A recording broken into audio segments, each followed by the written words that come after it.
when he came back to Europe, he was a different man, right? Charles Darwin was going to be anything like almost like a runt of the family. His father was a professional, and he wanted his son to follow in that. And he had many opportunities to be, a doctor, but he ended up kind of going on his own path, and eventually kind of going on a vessel on a voyage, headed to Brazil, and then he found himself challenging himself through the journey on the vessel, through his time in Brazil, collecting these different, animals, different plants, and then stopping on islands and doing the same. But when he came back to Europe, he was a different man, right? He was an actual man, right? And I think that's kind of like what um, it kind of went through, right?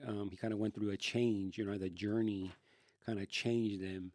And ultimately, coming back with that experience, that kind of ultimately made him a master, because again, the experience that he lived, he had that formal education before, but then also again, tidbits of formal education, but then eventually, kind of going out there and living that experience, and then coming back with just multiple locations, different animals, different plants, and fed into his mastery.